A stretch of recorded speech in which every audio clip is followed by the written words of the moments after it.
पूर्णिमा की शुभकामनाएं प्रेषित कर सकते हैं। तो चलिए इसी के साथ अपना सेशन में आगे बढ़ते हैं। तो जैसा सभी को दिख रहा है दैट इज इंडियन इकोनॉमी। क्या है इकोनॉमी, किस तरह से इकोनॉमी चलती है, क्या बातें की जानी है। तो चलिए इकोनॉमी जब शुरू करते हैं तो सबसे पहला जो मुकाबला होता है वो दुनिया की सबसे बड़ी लड़ाई से होता है। दुनिया की कौन सी लड़ाई, तो सबसे लंबे समय तक चली हुई लड़ाई थी, कौन सी लड़ाई थी, शीत युद्ध। शीत युद्ध जो है वो इकोनॉमी की एक बहुत बड़ी परिभाषा से शुरू हुआ था। इसी वजह से मैं अर्थव्यवस्था के प्रकार में आपको माइक्रो और मैक्रो ना पढ़ाकर साम्यवाद और पूंजीवाद पढ़ा रहा हूं। मैं आपको कॉलेज एजुकेशन की तैयारी नहीं करा रहा हूं, मैं आपको वो चीजें पढ़ा रहा हूं जिनकी वजह से ये समझ में आने लगे कि हां यार असली दुनिया में कहां से, मतलब डे पॉइंट नंबर 1 से ही अपन जहां से चर्चा शुरू करेंगे उनके बारे में हम आपको आज लेकर चल रहे हैं। कंटेंट में क्या होने वाला है, तो हम कंटेंट के अंदर आपको बता रहे हैं कि type of economies, capitalist economy क्या है, इकोनॉमिस्ट सोशलिस्ट इकोनॉमी क्या है, मिक्स्ड इकोनॉमी क्या है, मिक्स्ड इकोनॉमी के अंदर प्रोडक्शन क्या होता है, फिर जो बेसिक शब्द है कि मांग और आपूर्ति क्या है, डिमांड और सप्लाई क्या है, डिमांड और सप्लाई से किस प्रकार से चीजें प्रभावित होती हैं, डिमांड और सप्लाई से महंगाई का क्या संबंध है, मांग को कंट्रोल करने के लिए आरबीआई का क्या लेना देना है, लिक्विडिटी क्या होती है, इसी लिक्विडिटी क्या है, गवर्नमेंट की पॉलिसीज कैसी कैसी होती हैं, फिस्कल पॉलिसी क्या होती है, मॉनेटरी पॉलिसी क्या होती है, फिस्कल पॉलिसी और मॉनेटरी पॉलिसी में बेसिक अंतर क्या है, इनको समझने के साथ साथ मतलब मांग का नियम क्या है, आपूर्ति का नियम क्या है, ये कुछ बेसिक चीजें हैं जिन्हें हम आज के सेशन में, मतलब ये बिल्कुल फाउंडेशन है जिसको आप आज के सेशन में समझेंगे और बहुत अच्छे से क्लियर करेंगे। शुरुआत से शुरू करते हैं। जब चर्चा हो अर्थव्यवस्था की तो अर्थव्यवस्था में हमने कहा कि दुनिया का सबसे बेसिक जो कंसेप्ट है जहां से लेकर के लड़ाई शुरू हुई थी वो थी औद्योगिक क्रांति से। देखिए अक्सर ये माना जाता है कि विद्यार्थी जब पढ़ना शुरू करें तो पढ़ने का सही तरीका क्या होता है, मतलब अगर किसी व्यक्ति को सब्जेक्ट में अध्ययन में रुचि नहीं है, खुद से अगर पढ़ाई करनी है, मतलब ये तो आज हम पढ़ा रहे हैं, काफी हद तक मदद कर देते हैं, हर चीज को रिलेट कर देते हैं, लेकिन अगर किसी को वास्तविकता में सब कुछ शुरू से पढ़ना हो तो शुरू करें सबसे पहले हिस्ट्री से।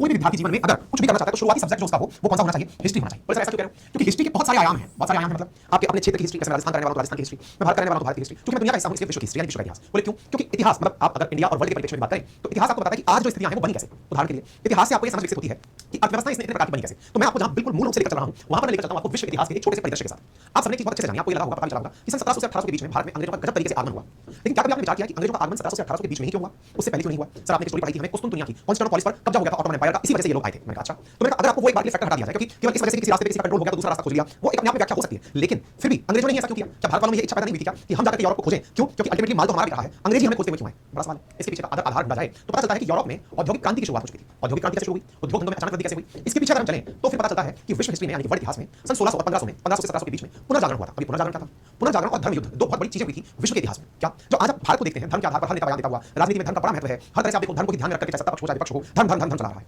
एक समय था सन 1500 से लेकर, ये आपको बैकग्राउंड इसलिए समझना जरूरी है ताकि आप आज की स्थिति तक पहुंच सकें। थोड़ा सा बैकग्राउंड है जो कि इंट्रोडक्शन ऑफ इकोनॉमी है, आज के चैप्टर का नाम, तो आज केवल आपकी मतलब बुनियाद बनाई जाएगी कि हम कैसे पढ़ने वाले हैं, इसको थोड़ा समझें।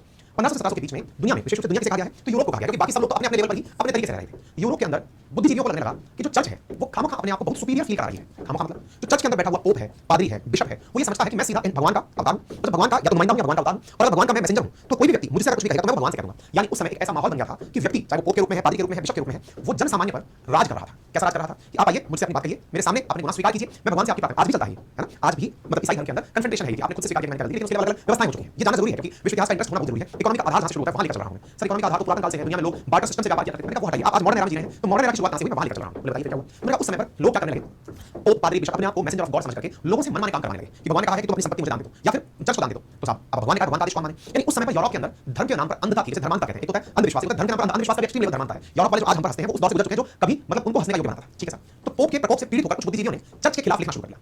बड़े बड़े विद्वान हुए जिन्होंने चर्च के खिलाफ लिखना शुरू किया, जिन्हें फांसी की सजा दी गई, जिन्हें देश निकाला दिया गया, जिन्हें जो आज पाकिस्तान में देखते हैं कि वहां पर धर्म के खिलाफ बोलते ही लोगों को मतलब फांसी की सजा दी जाती है, वो पहले यूरोप में हुआ करता था। एक्जेक्टली यही हाल था। आज ब्लास्फेमी आप सुनते हैं यहाँ पर पाकिस्तान में आप सरकार ऐसा कर रही है, वहां पहले पोप का ही आदेश सरकार होता था, मतलब राजा पोप के नीचे होता था, धर्म के नीचे राजा होता था, वही मतलब राजा का डिसीजन जो है पोप लिया करता था किसको राजा बनना है। ठीक है, अच्छा अब क्या हुआ, तो ऐसी स्थिति के अंदर पोप का प्रकोप जब लोगों पर बढ़ने लगा तो लोगों को पैरेलली ये समझ में आने लगा, अच्छा धरती को लेकर क्या व्याख्या हुआ करती थी।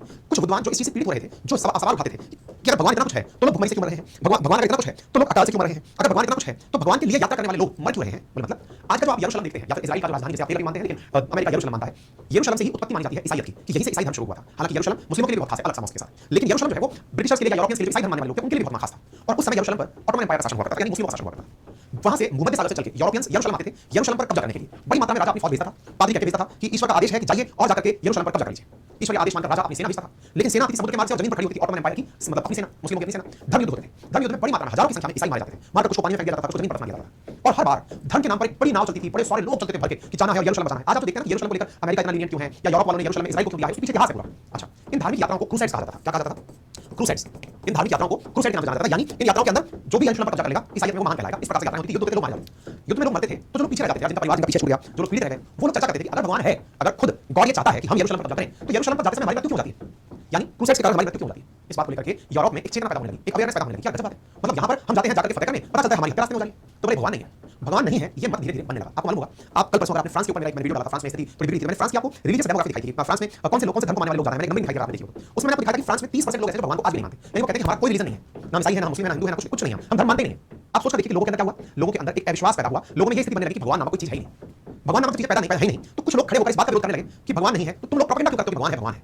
इस प्रकार से जो लोग भगवान के नाम पर जो लोग मतलब जो कैथोलिक चर्च अपना माहौल बना रही थी उनका विरोध करने के लिए जो लोग खड़े हुए उन्हें प्रोटेस्टेंट्स कहा गया। इसीलिए कई बार आप देखते हैं किसी देश की डेमोक्रेसी में आप अगर फ्रांस को देखेंगे तो प्रोटेस्टेंट्स की संख्या अलग परसेंटेज में है, उसमें आप देखेंगे कि कैथोलिक की संख्या अलग परसेंटेज में है, सब सही, लेकिन उन्होंने से कुछ ने अपना लिया कि नहीं हम कैथोलिक चर्च की बात नहीं मानेंगे, हम थोड़ा रीजनिंग से चलेंगे, हम थोड़ा दिमाग लगाकर चलेंगे। ऐसे ही कुछ लोग हैं जिन्होंने कहा कि हम मानते नहीं भगवान है, हम कुछ भी फेथ नहीं रखेंगे। आपने इस तरह की चीजें सुनी होंगी। यरूशलेम मींस शिवम इजराइल के अंदर क्या होता है, मींस क्या होता है विशाल राज, बिल्कुल फॉर्म जब अभी सिखा देंगे कैसे फॉर्म बता देंगे, ठीक है ठीक है। उम्मीद है आपको बात समझ में आ रही होगी क्या कहानी हुई। अब जो लोग भगवान नहीं मान रहे थे उनमें एक अलग चेतना थी और वो क्या थी, तार्किकता की चेतना, रीजनिंग की चेतना, अपने आप को इस तरह से व्यक्त करने की चेतना कि हम भगवान नहीं हम साइंस को मानते हैं। बोले साइंस को मानते हैं मतलब बोले धरती गोल है, ये बात कहने में पोप को डर लगता है। पृथ्वी पर किसी और कारण नहीं, अभी तो गुरुत्वाकर्षण के कारण चीजें नीचे आती हैं, ये बात मानने में पोप को बुरा लगता है। सूरज पूरब से उगता है, पृथ्वी के चक्कर नहीं लगाता है, ये बात मानने में डर किस बात का है। तो साइंस के आधार पर, तार्किकता के आधार पर प्रोटेस्टेंट्स ने कैथोलिक्स का जो कि पुरातन जो ईसाई थे उनका विरोध करना शुरू किया। विरोध करते समय आपको अपने तर्क में ऐसे तीर जरूर चाहिए होते हैं जो तर्क में दे सकें कि देखो तुम झूठ हो और हम सही हैं। जैसे आपने कई बार देखा होगा कुछ लोग अंधविश्वास का खंडन करने के लिए प्रयोग बताते हैं कि देखिए तुम्हें लगता है कि उन्होंने ऐसा किया और धूम से आग निकल गई, ऐसा नहीं है, सही मायने में एक केमिकल था जो डाला गया उससे आग निकल गई। कई बार देखो ये जमीन से अदर उठ करके खड़ा बैठा हुआ है लेकिन असल मायने में स्टैंड पर बैठा हुआ है, देखा कुछ लोग ऐसा करते हुए। ये दौर चल रहा है यूरोप में और दौर इस बात का चल रहा कि ये प्रूव करना पड़ेगा कि संसार ईश्वर की कृपा से नहीं चल रहा है, साइंस से चल रहा है। और इसी दौर को जिस समय धर्म के खिलाफ धार्मिक क्रांति हो रही थी उस समय यूरोप में पुनर्जागरण हो रहा था, यानी रेनेसां हो रहा था। लोग तर्क के आधार पर धर्म का विरोध कर रहे थे। ये दौर था 1500 से 1700 के बीच का दौर। 1200 से शुरू हुई थी धार्मिक क्रांति, 1200 1300 1400 चल रही है, 1400 से 1600 के बीच में रेनेसां हो रहा है, 1600 1500 से 1700 के बीच में अब विज्ञान पर निर्भरता बढ़ने लगी। विज्ञान पर निर्भरता बढ़ने लगी तो लोगों का एक सवाल बना दिमाग में आया कि विज्ञान क्या कर सकते हैं, बोले विज्ञान चमत्कार कर सकते हैं, रियल चमत्कार तो साइंस करती है। तो ऐसी स्थिति में यूरोप के अंदर साइंस की रिसर्च होने लगी। क्यों? क्योंकि अल्टीमेटली लोगों को ये प्रूव करना था कि ये जो पोप है ये गलत है। उस प्रूव करते करते यूरोप ने गजब तरीके के इन्वेंशन किए, जहां तहां जो चीज देखे यूरोप में लहर निकल पड़ी हर चीज को प्रूव करने। लेकिन साइंस ने जब ये चीज दिखा दी कि भाप से इंजन चल सकता है, टेलीफोन टेलीग्राफ में हो सकता है, आग लगाई जा सकती है, पहिया बनाया जा सकता है, मोटर बनाई जा सकती है, स्टीम इंजन बनाया जा सकता है, रेडियो बनाया जा सकता है, कंपास बनाया जा सकता है, जब ये चीजें बनने लगी यूरोप में तो उन्हें अब मूल रूप से आवश्यकता पड़ी किस बात की कि यार हमें अब इस चीज को पूरी दुनिया को देना है। साइंस में आपने शब्द सुना हो जिसका नाम होता है कॉपीराइट। कॉपीराइट होता क्या है? कॉपीराइट होता है कि भाई आपने अगर कोई चीज बना ली उसका पेटेंट कराइए या कॉपीराइट। अगर आपने लिखित में कोई काम किया तो कॉपीराइट कीजिए, अगर कोई चीज नई इन्वेंट की है तो आप उसका पेटेंट लीजिए। तो पेटेंट के आधार पर उसका प्रोडक्शन शुरू किया जाए। आज सुनते हैं आप इस बात को। यूरोपियंस ने उस समय इस चीज के बारे में समझ लिया था कि दुनिया में किसी को नहीं पता ये बनता कैसे। आवश्यकता किस चीज की है? आवश्यकता है कच्चे माल की। अब ये कच्चा माल कहां से मिलेगा? कच्चा माल कहां से मिलेगा? इसके लिए उन्हें आवश्यकता पड़ी ऐसे देशों की जो भारत की तरह समृद्ध थे खेती में, जिसमें भारत है, इंडोनेशिया है, चीन है, ये सारे वो देश थे। मैंने आपसे कहा कच्चे माल की तलाश में भी भारत आए थे पुर्तगाली। तो अंग्रेज जो है वो कच्चे माल की तलाश में भारत पहुंचे। आपको याद है 1498 के अराउंड 1500 के आसपास वहां पर ये रिसर्च कंपास की तक हो चुकी थी। कच्चे माल की तलाश में, कच्चा माल का कई बार सुना होगा अंग्रेज क्या किया करते थे, इंडिया से कच्चा माल लेते थे, लेकर वहां जाते थे, उसे मशीनों से पक्के माल में बदलते थे और फिर बेचने निकालते थे। तो कच्चा माल ले जाना है, वहीं से बनाकर उसे वापस पका हुआ माल बनाकर मार्केट में बेचना है। इसके लिए उन्होंने कितना संघर्ष किया आपको पता चला। अब देखिए यूरोप की पहली कमी आपको यहां से पता चली और वो क्या थी? कच्चा माल नहीं था। सर आपने ये स्टोरी तो सुनाई, मैंने कहा बस आ जाओ, आप बिल्कुल नजदीक आ चुके हो, अब आपको ये चीज समझ में आने वाली है कि एक सारी स्टोरी तो सुनाई। कच्चा माल कहां से मिल रहा था? कच्चा माल मिल रहा था एशिया से, अफ्रीका से, ठीक है। बाकी चीजें इनके पास थी नहीं, अमेरिका से थोड़ा बहुत कच्चा माल था। ले जा कौन रहा था? यूरोप वाले ले जा रहे थे। अब इनके पास दूसरी बड़ी किल्लत क्या थी पता है आपको? दूसरी बड़ी किल्लत थी इनके पास लोगों की, पीपल, लेबर। इनके पास जो चीज नहीं थी वो क्या था? लेबर नहीं था, काम करने के लिए मजदूर नहीं था। क्यों? जनसंख्या इतनी सी। आज जाकर के 6.7 करोड़ पॉपुलेशन है फ्रांस की। इतनी तो राजस्थान की पॉपुलेशन थी वर्ष 2011 में। आज तो पता नहीं 8 करोड़ तक चली होगी, अंदाजा लगाइए। 6.7 करोड़ पॉपुलेशन फ्रांस की आज है। कल परसों न्यूज़ में आया ना आपने, ये फ्रांस, ये ब्रिटेन, ये वो देश थे उस समय जो राजा हुआ करते। हमारी पॉपुलेशन बढ़ गई थी, संसाधन थे नहीं, तो हम लोग को क्या बनाया गया? लेबर बनाया गया। कैसा लेबर बनाया गया? Boundary labour. कैसे? अब जहाज आया पानी का बड़ा सारा, उसमें क्या किया गया? यहां से उठाई लेबर, बोले चलाओ जहाज। जहाज चलाने के लिए पहले तो हमको एज ए लेबर रखा गया। अब वहां पहुंच तो गए, वहां जरूरत है नहीं क्योंकि माल तो पहुंच गया, जहाज ने उतार दिया। अब क्या करें? ये जो लेबर आई है इसे बनाओ बाउंडेड लेबर, दास बनाइए इन्हें। तो आपने शब्द सुना होगा दास प्रथा का। ये उस समय अफ्रीका से, एशिया से बड़ी मात्रा में लोगों को वहां पर लेबर के रूप में ले जाया जाता था। क्योंकि जब इंडस्ट्रियल रेवोल्यूशन आ रहा था, क्योंकि ये दौर था 1500 इस बीच में यूरोप में नई खोजें हो रही थी और 1700 से 1800 के बीच में लगभग यूरोप के अंदर 1850 तक लगभग पूरे यूरोप के अंदर औद्योगिक क्रांति हो चुकी थी। इंडस्ट्रियल रेवोल्यूशन हो चुका था, औद्योगिक क्रांति हो चुकी थी। कैसी क्रांति हो चुकी थी? ऐसी क्रांति की उद्योग धंधे लगातार लगते जा रहे थे, उद्योग धंधे भर भर के प्रोडक्शन कर रहे थे। आप कई लोगों ने नाम सुना होगा मैनचेस्टर का, किसी ने नाम सुना होगा नीदरलैंड की राजधानी स्टॉकहोम का। ये सब चीज समझ लेंगे, एम्स्टर्डम का, ये सब चीजें। एम्स्टर्डम दुनिया का सबसे व्यस्ततम पोर्ट हुआ करता था। मैनचेस्टर कपड़े के लिए जाना जाता था, नाम सुने? क्यों सुने हैं आपने? क्योंकि उस समय पर उद्योग धंधे वहीं पर ही लग रहे थे। बड़ी मात्रा में आपने सुना होगा रूल की घाटी, जहां पर कोयले की खानें खदानी जा रही थी, कोयला जलाने के लिए ले जाया जा रहा था। गजब तरीके से पॉल्यूशन चल रहा था, गजब तरीके से इंडस्ट्रियलाइजेशन चल रहा था। कहां पर? यूरोप में। लेबर कहां से जा रही थी? अपने यहां से। अब देखिए जिनके पास पैसा है, अब ध्यान से सुनना, जिसने उद्योग धंधा लगा लिया, आज भी अपनी नजर में क्या होता है? आज भी अपनी नजर में जिसके पास फैक्ट्री है वो पैसे वाला है। मतलब मुझे पर्सनली ऐसा लगता है कि इस दुनिया में सबसे सही काम क्या है? आपके पास काफी सारे लोग काम करें, कुछ नया प्रोडक्ट बनाकर दुनिया को दें ताकि दुनिया का भला हो और आपका भी भला हो। ब्रिटिशर्स हुए या यूरोपियंस हुए, थे तो ये मुट्ठी भर लोग, लेकिन भाई साहब पैसा अथाह कमा रहे थे। कैसे? माल बनता, लोड करते और लोड करके इंडियन मार्केट में बेचने जाते, इंडियन मार्केट में, एशियन मार्केट में, यूरोप के अलावा जितने मार्केट में सब में, तो उससे खूब पैसा कमाते। तो उनके हाथ में एक तरह से अलादीन का चिराग लग गया था, ये औद्योगिक क्रांति। इसने यूरोप को भर भर के पैसा दिया, इतना पैसा कि हर आदमी कोई ना कोई उद्योग धंधा चला रहा है और नहीं चला रहा है तो कोई नाव बना रहा है, कोई जहाज बना रहा है और कुछ नहीं कर रहा है तो कोई लेबर का ठेकेदार हो रहा है। यानी कि लेबर कोई नहीं बचा, सब मालिक बच गए। आप सोचिए हमारे राजस्थान के अंदर शहर जिसका नाम है कोटा, कोटा में लगभग 2.5 लाख से अधिक बच्चा पढ़ने आता है, जो कि औसतन 1 लाख रुपए फीस खर्च करता है। 2.5 लाख गुना 1 लाख करके देखिए, 2.5 के पीछे 5 0 10 0 मतलब कम से कम 2.5 हजार करोड़ का टर्नओवर केवल कोटा सिटी का है। वो कोचिंग को पे करता है अमाउंट, जितना अमाउंट वो पे कर रहा है उससे भी अधिक अमाउंट वो रहने पर और खाने पर खर्च कर रहा है। तो जो कोटा के लोकल लोग हैं अब वो नौकरी नहीं करते हैं, या तो उनके पास जो कोचिंग एरिया है वहां के लोग, या तो उन्होंने अपने घरों के अंदर हॉस्टल्स बना लिए हैं, बढ़िया 10,000 रुपए कमा लेते हैं। जिसके पास हॉस्टल का पैसा नहीं था वो मैच चला रहा है, जिसके पास मैच भी नहीं थी वो ब्रोकर बना हुआ घूम रहा है, भाई साहब फलानी जगह हॉस्टल ले लीजिए। वो भी नहीं कर पा रहा है तो रिक्शा चला रहा है और कुछ नहीं तो पनवाड़ी बना बैठा है, चाय दुकान बना बैठा है, नौकरी नहीं कर रहा है, सब धंधा कर रहे हैं। क्या आपको बात में नौकरी क्या होती है? किसी के पास जाके नौकरी, सब धंधे वाले नौकरी तो बाहर के लोग जाके कर रहे हैं। इसका मतलब क्या हुआ? इसका मतलब ये हुआ कि जब धन आता है ना तो हर आदमी सोचता है कि मैं अपना मालिक खुद बनूं और मैं अपना मालिक खुद बनूं, अपने साथ लोगों को जोड़ूं फिर काम कराऊं। तो यूरोप में लगभग हर आदमी जिसके पास धन था वो इस प्रकार का काम करता चला रहा था। लेकिन क्या यूरोप का हर आदमी इतना ही बुद्धिमान था? नहीं सर, ऐसा नहीं हो सकता। इसका मतलब यूरोप में भी दो प्रकार की चीजें बन गई। कैसी? जैसे हमारे कोटा में बन गई एक नया कोटा, एक पुराना कोटा। नया कोटा वो है जहां पर कोचिंग है, पुराना कोटा वो है कोचिंग वाले गए नहीं, पुरानी तरफ है, वहां के लोग आज भी स्ट्रगल कर रहे हैं, मैक्सिमम लोग नौकरी कर रहे हैं, कुल मिलाकर बात। तो फिर क्या हुआ? ऐसे ही यूरोप में भी एक क्लास कॉन्फ्लिक्ट पैदा होने लगा। कुछ लोग पैसे वाले होने लगे, कुछ लोग गरीब होने लगे। ध्यान से समझिएगा, कुछ लोग क्या होने लगे? पैसे वाले। पैसे वाले कौन होने लगे? जिनके पास दिमाग था, माइंड था। आप कहेंगे माइंड था तो मतलब भाई जिसके पास दिमाग था उसने क्या सोचा कि 4 लोगों को अपने काम में रखूंगा, इनसे ये काम करूंगा, इससे ये पैसा मिलेगा, इस पैसे लाऊंगा। ये सब दिमागधारी लोग थे, पैसे वाले लोग दिमागधारी लोग थे। आप कहेंगे हर पैसे वाला दिमागधारी होता है? नहीं, लेकिन हर दिमागधारी पैसे वाला बन जरूर जाता है, ये सत्य है। अगर दिमाग है तो आप भूखा नहीं मरेगा, मिट्टी बेच के पैसा कमा लेंगे, और दिमाग नहीं है तो आपको कितना पैसा कमा देगा। कहा ना पुत्र पुत्र तो धन संचय, पुत्र पुत्र तो धन संचय, तो शब्द है ना पुत्र के पुत्र को बुद्धिमानी से है, दिमाग है तो आपको कुछ करने की आवश्यकता नहीं है, फिर बच्चे खुद अपना काम चला लेते हैं, कुछ ना कुछ करके वो कमा लेंगे, है ना। अब जनाब यहाँ पर माइंड से दिमाग में चीजें आने लगी। जिनके पास दिमाग था वो पैसा बढ़िया कमा रहे थे और पैसे से पैसा बना रहे थे, भाई साहब वो बहुत पैसे वाले होते जा रहे थे। यानी कि इतना कि उनके पास पूंजी जमा होती जा रही थी बढ़िया वाली। आज भी अगर आप कभी यूरोप की आज भी टूरिस्ट डेस्टिनेशन के नाम पर यूरोप क्यों चुनते हैं? क्योंकि वहां जाकर के हर चीज हैरान करती है, यार ये कैसे पॉसिबल है, मतलब ये दुनिया का ये नजारा कैसे संभव है, मतलब ऐसा कैसे, मतलब हर आदमी ये सवाल ये कैसे। एक देश है मोनाको नाम से, यूरोप के अंदर बहुत छोटा सा कंट्री है, इतना छोटा कंट्री शायद गोवा भी उसके आगे बढ़ा हुआ। वहां पर दुनिया की सबसे ज्यादा सुपर कार पाई जाती है, सुपर कार मतलब लैम्बोर्गिनी से सब ऊपर है।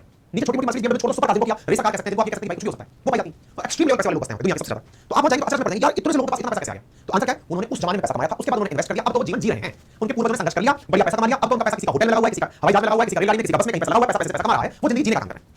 ठीक है, तो भाई साहब ये चीज निकल कर आई, यहाँ पर एक नया शब्द पैदा हुआ और वो पूंजी वालों का जो जीने का तरीका था वो बना पूंजीवाद। अब अपने एक चीज यहाँ पर कंक्लूड की हो तो पूरी की पूरी कहानी में शुरुआत कहां से होती है? शुरुआत होती है उद्योग धंधों से। उद्योग धंधे बनने लगे तो उद्योग के जो ऑनर्स थे उनके पास पैसा आने लगा या और बिजनेस क्लास पैदा होने लगी, वो जो पूरी प्रक्रिया बनती चली गई उसने उद्योग धंधों को बढ़ावा दिया। और ये जो उद्योग धंधों को दिया गया बढ़ावा है, ये दिया गया जो बढ़ावा है, इसी बढ़ावे ने आने वाले समय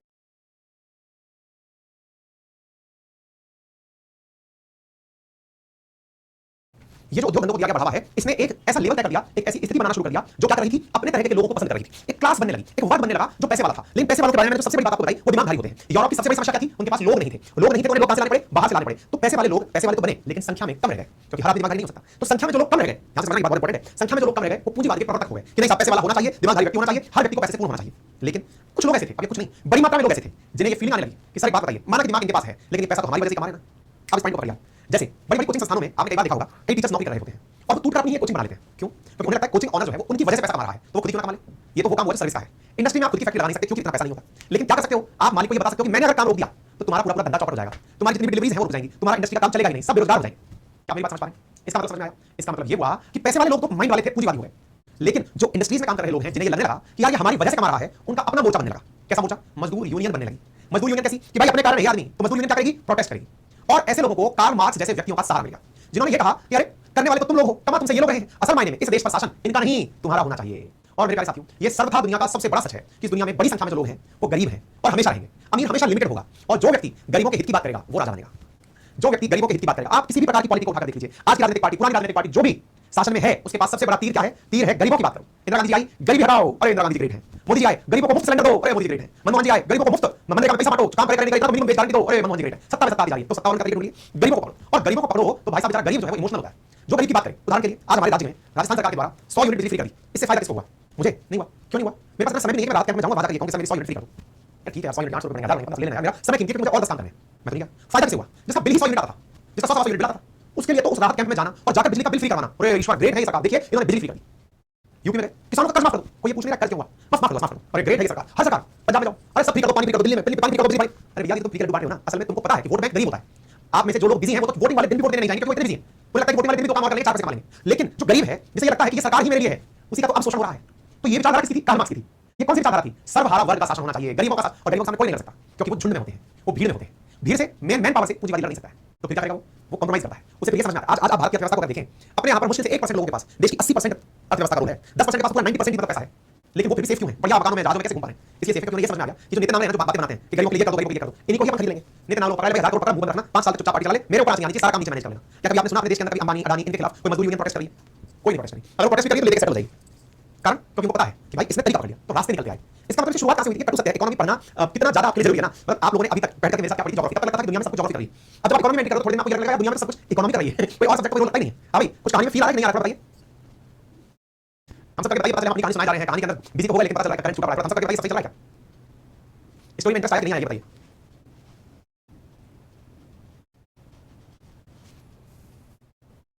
कुछ क्लियर हो रहा है कि इकोनॉमी है क्या? अति सुंदर नरेंद्र पांडे, वो चीजें ऐसी कनेक्ट हो रही है कि चल क्या रहा है, वास्तविकता में दुनिया ऐसे चल रही है क्या? है तो ऐसी फीलिंग आ रही है दुनिया ऐसे चल रही है, हमें पता ही नहीं है दुनिया को कहां से चलाया जा रहा है, कैसे चलाया जा रहा है, ये तो कहानी अलग है। आगे क्लियर हो गई? चलिए, तो जब आपको ये बात अच्छे से क्लियर हो गई ना, तो मैं आपको आगे की बात बताता हूं। इस आधार पर दुनिया में अब 2 वर्ग बनने लगे, गरीबों का वर्ग, और ये साथ साथ एग्जिस्ट करने लगे, कोएग्जिस्ट करने लगे, अमीर और गरीब। जहां अमीर है उसकी सेवा करने के लिए गरीब है। तो मुझे ये बताइए, अमीरों को सबसे ज्यादा नफरत किससे होगी? कमेंट बॉक्स में बताइए, आपको क्या लगता है अमीरों को सबसे ज्यादा नफरत किससे होगी? कोई बताए?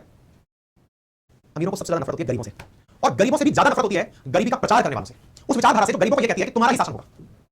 आज अपने देश में जो भी नेता आपके हितों के विरुद्ध काम करता हो, अगर आप जनरल कास्ट के हैं और कोई नेता कहता है कि आरक्षण बढ़ा दो, जनरल वालों को मिर्च लग जाती है, अरे अब मेरा रास्ता काम और ये खा गया लगती है। क्यों आपको लगता है कि आप नौकरी मिल सकती है, आरक्षण बढ़े, ये भी गई। आपको कौन दुश्मन लगा? जिन्हें आरक्षण मिल रहा है। आरक्षण वालों को क्या लगे कि उनसे कोई ये कह दे कि तुम्हारा जो रिजर्वेशन है इसमें से अब ये चेक किया जाएगा, जिनके पास सरकारी नौकरी है या जिनके पास पक्का मकान है उन्हें आरक्षण नहीं दिया जाएगा, केवल उन्हें आरक्षण दिया जाएगा जिनके पास कच्चे मकान है, सरकारी नौकरी नहीं है। उन्हें ये गरीब बेकार है और ये व्यक्ति तो बहुत बेकार है, ऐसी बातें कर रहा है। मतलब जिसको आरक्षण मिला है उनको कौन बुरा लग रहा है? वो किसको बुरा लग रहा है? जिसको नहीं मिला है। फिर जिसको आरक्षण मिल गया है उसे वो बुरा लग रहा है जो उसका हक मांगने के लिए आ रहा है। हक और जब हक की लड़ाई है तो लड़ाई असल में किस बात की है? इस सोच की है जो इस आधार पर दुनिया को बांट रही है। आज आप और हम ये सोचते हैं कि अमेरिका और रूस एक दूसरे के दुश्मन क्यों हैं? क्योंकि इनकी बुनियाद में सोच की लड़ाई थी। अमेरिका क्या था? अमेरिका पैसे वालों का देश था। अमेरिका में सारे के सारे यूरोप से, दुनिया भर से पैसे वाले लोग जाकर बस गए कि भाई यहां और कोई नहीं आएगा। आप सोचिए ना, अमेरिका का जो वर्तमान राष्ट्रपति बराक ओबामा बाइडेन है, वो अमेरिका का मूल रूप से नहीं है। वो कहां का है? वो रहने वाला तो आयरलैंड का है। वो निकल करके वहां गया था। इससे पहले बराक ओबामा जो था वो कहां का था? वो दूसरे देश का था, कीनिया का, उसका अफ्रीका किसी देश का रहने वाला था। मतलब समझे, अमेरिका दुनिया में सबसे ज्यादा पैसे वाले लोग बस सब निकल आज भी अपने देश में सत्तर मंडेला, सुंदर पिचाई या कोई भी आईआईटी बच्चा आईआईएम में पढ़ाई कर ली, अमेरिका क्यों बात है? छोड़ो गरीबों को, अमीरों के साथ चलेंगे, वही रहेंगे। अमेरिका थर्ड वर्ल्ड कैसे है? क्योंकि वहां पर दुनिया के सबसे पैसे वाले लोग रहते हैं, जिन्हें ये पता है कि भाई दुनिया में सारी की सारी जो लड़ाई झगड़े हैं ना वो अमीर और गरीब के बीच में है। अमीर रहेंगे तो कोई दिक्कत नहीं आएगी, वो है अमेरिका। क्या आपको मेरी बात समझ में आ रही है? बिल्कुल करेंगे, थोड़ा समय करिए, समय बिल्कुल करेंगे। क्या आपको मेरी बात समझ में आ रही है? उम्मीद है आपको ये बात क्लियर हो गई होगी। अगर ये बात क्लियर हो गई होगी तो आपको ये भी समझ में आ गया होगा कि असली लड़ाई विचारधारा की होती है, क्योंकि विचारधारा से ही सारे कॉन्फ्लिक्ट क्रिएट होते हैं। आप खुद के ऊपर लेके देखिए ना, अगर कोई भारत में है और भारत में कोई ये कह दे कि भारत को धर्म के आधार पर फिर तोड़ दो, आप ये बताओ क्या आपको खालिस्तानी लोग पसंद है जो ये कहते हैं कि खालिस्तान नाम से देश बनाओ? क्या आपको जिन्ना का रोल मॉडल लगता है जिसने कहा कि पाकिस्तान धर्म के आधार पर देश होगा? क्या देश में कोई भी व्यक्ति पसंद है जो देश तोड़ने की बात करता हो? नहीं ना। ऐसे ही किसी भी व्यक्ति को वो बात पसंद नहीं होगी जो कि उसके हक लेती हो, चाहे वो धर्म के आधार पर हो, चाहे वो धन के आधार पर हो, चाहे वो जाति के आधार पर हो, चाहे वो लिंग के आधार, किसी भी आधार पर हो, हक जब भी किसी के छीनेंगे उसे बुरा लगेगा। चाहे पूंजीवादी व्यक्ति हो चाहे गरीब हो, गरीब को बुरा लगता है वो प्रोटेस्ट करता है, अमीर को बुरा लगता है वो चालाकी चलता है। और इसी चालाकी में और गरीबी में लड़ाई है, यही से निकल कर आती है पूंजीवाद और साम्यवाद के बीच की लड़ाई। और इसी लड़ाई को शीत युद्ध कहा जाता है। मैंने आपसे कहा था दुनिया का सबसे लंबा चला युद्ध शीत युद्ध जो 1945 से लेकर 91 तक चला था, वो अमेरिका और यूएसआर के बीच में अमीरी और गरीबी का युद्ध। अमीरी और गरीबी का युद्ध था जिसमें अमीरों का रखवाला था अमेरिका और गरीबों का रखवाला था यूएसआर। अब कुछ लोगों को लगेगा भारत फिर यूएसआर का समर्थक क्यों था? अरे ऑब्वियस बात है, भारत अमीर था कि गरीब था। आज भी हमारी बहुत बड़ी पॉपुलेशन गरीबी रेखा के नीचे जीती है, तो हमारा रोल मॉडल स्वाभाविक रूप से यूएसआर होगा क्योंकि वो गरीबों की बात कर रहा है। तो फिर आपके दिमाग में इसमें बुराई क्या है? गरीबों की बात करना तो बहुत अच्छी बात है सर, गरीबों की बात करने में बुराई क्या है? होनी चाहिए ना, बुराई कुछ भी नहीं है। दोनों विचारधाराओं में क्या अंतर है अब हम आज के सेशन में उसे आगे बढ़ाते हैं। तो एक बार के लिए आप दोनों चीजों के अंतर डिस्कस करेंगे जिसमें क्या क्या काम होता है, किस प्रकार से अंतर खुदा जाता है, किस प्रकार से चीजें चलती हैं, तमाम बातें की जाएंगी। क्या है कम्युनिज्म, क्या है कैपिटलिज्म, कम्युनिज्म में क्या होता है, कैपिटलिज्म में क्या होता है, सारी बातें आपसे की जाएंगी। कोल्ड वॉर हमेशा चलता रहेगा, बोलिए बात विषय विचारधारा बिल्कुल बिल्कुल आज भी चलता है। कोल्ड वॉर हमेशा चलता रहेगा, ये कभी ना खत्म होने वाली चीज है, कभी समानता इस दुनिया में अटेन ही नहीं हो सकती, क्योंकि अमीर हमेशा और अमीर होगा, ये कभी भी खत्म नहीं हो सकती। क्या आपको बात समझ में आ गई? यहाँ तक की बात क्लियर हो गई? क्या है कम्युनिज्म, कैपिटलिज्म क्लियर हो गया? अच्छा अब थोड़ा आगे और बढ़ते हैं। अब आपको आगे और चलते हैं तो बड़ा सवाल ये बनता है कि सर ये बात आपने कह दी कि इस तरह से चीजें होती हैं, कम्युनिज्म का प्रवर्तक कार्ल मार्क्स था, कैपिटलिज्म का प्रवर्तक एडम स्मिथ था, जिसे फादर ऑफ इकोनॉमी कहते हैं, क्योंकि अर्थव्यवस्था इन संसाधन मांग और इन पर चलती है। लेकिन सर एक बात बताइए कम्युनिज्म में और क्या होता है? मैंने कहा अब आगे बढ़ते हैं। कम्युनिज्म चाहने वाले लोग क्या कहते हैं? कम्युनिज्म चाहने वाले लोग कहते हैं कि अगर कोई व्यक्ति गरीब है तो क्यों ना उसका सारे के सारे प्राकृतिक संसाधनों पर अधिकार हो। आपके दिमाग में बड़ा प्रश्न बनेगा कि कम्युनिज्म और कैपिटलिज्म में फिर मूलभूत अंतर क्या है? केवल ये कि गरीबों का हित सोचना गलत है? नहीं, अब मूलभूत इंप्लीमेंटेशन कैसे होता है उसकी बात करते हैं। इंप्लीमेंटेशन किस बात का? इस विचारधारा का इंप्लीमेंटेशन कैसे होता है? कौन सी विचारधारा का? साम्यवादी विचारधारा का या कम्युनिज्म का? इंप्लीमेंटेशन कैसे होता है? देखिए समझने का प्रयास कीजिए। साम्यवाद सत्ता की चाबी है, पहले तो ये समझिए। साम्यवाद सत्ता की चाबी है। सत्ता मतलब आपको अगर पावर में रहना है, आपका शासन करना है, रूल करना है, तो साम्यवाद पर बोलिए, सबसे आसान काम है। आप किसी को उठाइए आज इस चीज में आप ये मत सोचिएगा कौन सी पार्टी के बारे में सब विचार करें, सबका पूरा चिट्ठा खोल के आपके सामने रखो, कोई भी बुला नहीं है, सबको तरीके पता है, हम लोग अनपढ़ हैं, समझिए। आज कन्हैया कुमार जेएनयू के अंदर भाषण देते हुए क्या हमको चाहिए आजादी, किससे? गरीबी से, अशिक्षा से, कुपोषण से। और ये लड़का है भविष्य का नेता, क्योंकि इसे क्या चाहिए? आजादी। अरे वो सबको चाहिए भाई, किसको नहीं चाहिए? अशिक्षा से, गरीबी से, कुपोषण से, सबको चाहिए ना। तो आपका असली विरोधी कौन हुआ? जिसके पास पैसा है। पैसा किसके पास है?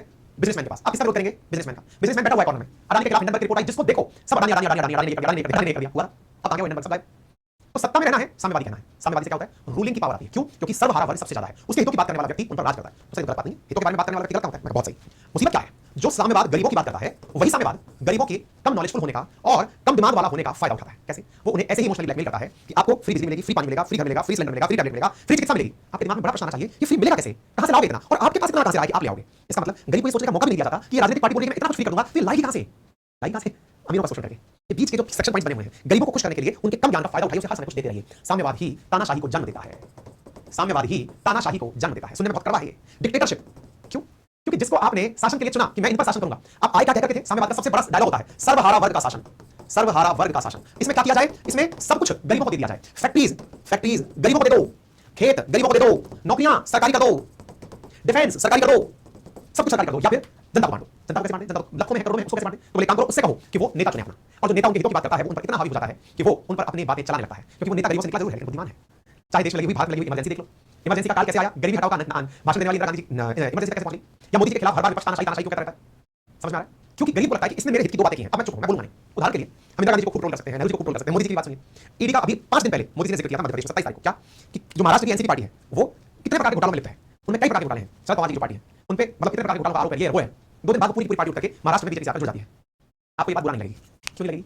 क्योंकि मोदी जी ने वहीं पर यूनिवर्सल सिविल कोड की बात की थी, यूनिफॉर्म सिविल कोड की। आपको लगता है ठीक है ना, अब ये इस तरफ आ गया तो सही है। एनसीपी के लोग जिन पर आरोप थे वो दूसरी तरफ आ रहे, अब ये ठीक है। बात समझ पा रहे? कोई भी इस बात पर प्रतिक्रिया नहीं देगा, सब केवल एक सुर्खी समझेंगे ये तो ऑपरेशन लोकस चल रहा है। आगे बात समझ, हर जगह यही हाल है, केवल यही नहीं हर बार यही होता है। देश की राजनीति को समझना है तो पहले गरीबों को ये समझना होगा कि वो फूल बनाने के लिए ही है, उन्हें फूल बनाया जाता है, बेवकूफ बनाया जाता है, उनके कोई मुद्दे की बात करके उनको पकड़ा जाता है कि तुम ज्यादा बोलो तुम्हारे हिसाब से सारा काम नहीं चलेगा, अलग लेवल पर काम चलेगा। खैर, तो साम्यवाद में सर्वहारा वर्ग का शासन का डायलॉग दिया जाता है। साम्यवाद में क्या चीज पैदा होती है? तानाशाही पैदा होती है। क्यों पैदा होती है? जो नेता है वो क्या चाहता है कि ये जो जनता है ना, इस जनता को मैं अपने हिसाब से ड्राइव करूं, ड्रिवन करूं। इसी वजह से जहां जहां चाहे क्यूबा हो, चाहे रशिया हो, चाहे वियतनाम हो, चाहे चाइना हो, जिसने साम्यवाद का फेवर किया वहां तानाशाही आई। वहां पर तानाशाही आई। क्यूबा में चाहे फिदेल कास्ट्रो ले लो, चाहे रशिया में लेनिन, सब तरफ जिन्होंने शासन पकड़ा वो कभी छोड़ने के लिए तैयार नहीं हुए। आज चाहे बेलारूस अलेक्जेंडर लुकाशेंको देख लो, सब तरफ एक जैसा। आप मेरी बात समझ आ रही है? अब इस बात में आपके दिमाग में बहुत सारे प्रश्न खड़े होकर होंगे, सर इसका मतलब आप ये कहेंगे कि सामने वाला बेकार चीज है, गरीबों की बात करनी नहीं चाहिए, आपकी बात से ऐसा लग रहा है गरीबी पाप है, गरीब होना ही नहीं चाहिए, गुनाह है। नहीं, मैं ये नहीं कह रहा हूं, मैंने बार बार कहा है गरीब को बेवकूफ नहीं होना चाहिए, उसे जब फुलिश बनाया जा रहा हो तब वो असली मात खाता है। अगर उसे ये बताया जाए कि ये देखो सही है और ये देखो गलत है, यहाँ तो हमको बेवकूफ बनाया गया है, यहाँ तुम्हारे हितों की बात की गई है, तब जाकर उसे सही मायने में पता चलेगा। आप किसी को भीख दे दीजिए, उसको 1% भी मजा नहीं आएगा, लेकिन आप उसे रोजगार दे दीजिए, वो जीवन भर आपका गुणगान करेगा, और रोजगार के लिए शिक्षा दे दीजिए तो ये समझेगा कि जीवन बन चुका है। इसलिए गरीबी से निपटने का सबसे बड़ा शस्त्र शिक्षा है। इस पर भी एक दिन का भाषण और चलेगा। इस बात को अगला सुनकर के दिमाग में बहुत सारे विचार पैदा मत कर लीजिएगा, ये बेसिक फिलॉसफी है जो इकोनॉमी की आपको समझनी है। ये पहला पेज समझने में एक दिन और लगेगा, फिर जाकर हम आगे बढ़ेंगे, ठीक है। बाकी कंटेंट में पूरा आपको दिलवा रहा हूं, पढ़िए एक बार आराम से और फिर आगे बढ़ेंगे। अभी के लिए इतना ही।